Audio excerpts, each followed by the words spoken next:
Metode cerdik, bedah soal TPA, bagian tes kemampuan penalaran. Penalaran logis.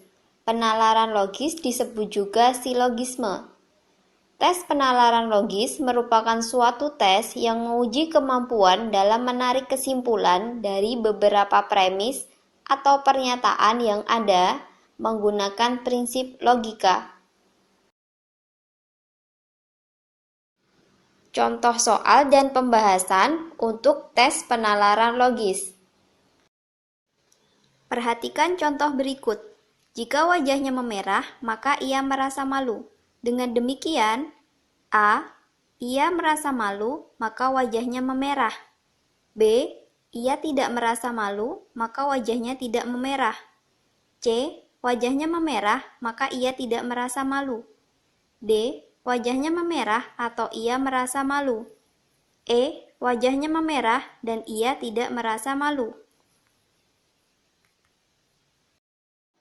Pembahasan untuk soal tersebut adalah ketentuan pada silogisme hipotetik adalah jika sebab terlaksana, maka akibat terlaksana, atau jika akibat tidak terlaksana, maka sebab tidak terlaksana.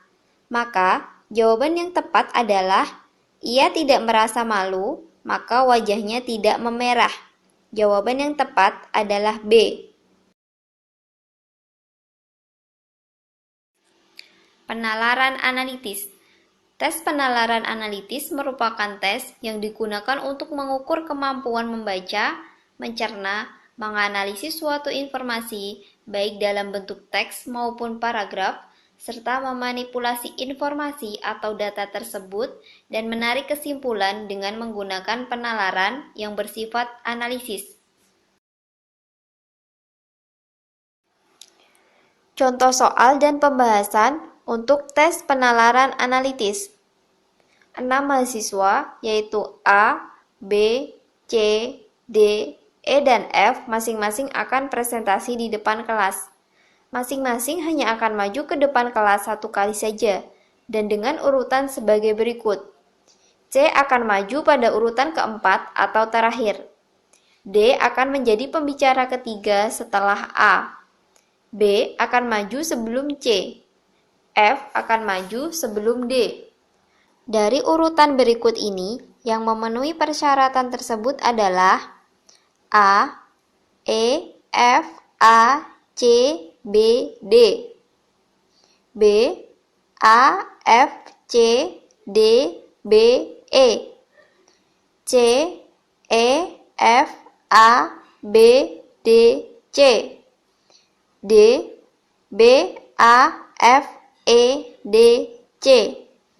E, C, A, B, D, E, F. Untuk menyelesaikan soal tersebut, kita ingat aturannya yaitu C di urutan keempat atau keenam.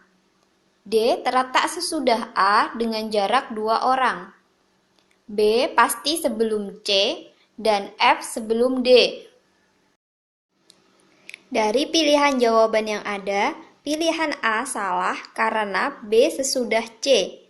Pilihan B salah karena C tidak di urutan keempat atau keenam dan B sesudah C. Pilihan C salah karena D hanya berselang satu orang dengan A. Sedangkan pilihan E salah karena C tidak di urutan keempat atau keenam, B sesudah C, dan F sesudah D. Maka, urutan yang memenuhi persyaratan adalah B, A, F, E, D, C. Jawaban yang tepat adalah D. Penalaran diagramatik. Tes penalaran diagramatik merupakan tes yang digunakan untuk mengukur kemampuan dalam mengidentifikasi pola yang ditampilkan dalam bentuk gambar atau simbol. Berikut adalah contoh soal dan pembahasan untuk tes penalaran diagramatik. Perhatikan gambar berikut. Simbol yang sesuai untuk bagan yang kosong adalah Pembahasan untuk soal tersebut adalah pola urutan gambarnya adalah bagian lingkaran yang diarsir akan berubah menjadi putih dan sebaliknya dengan penambahan luas 1/8 bagian lingkaran. Sehingga urutan gambar selanjutnya menunjukkan 5/8 bagian lingkaran yang diarsir. Jawaban yang tepat adalah B.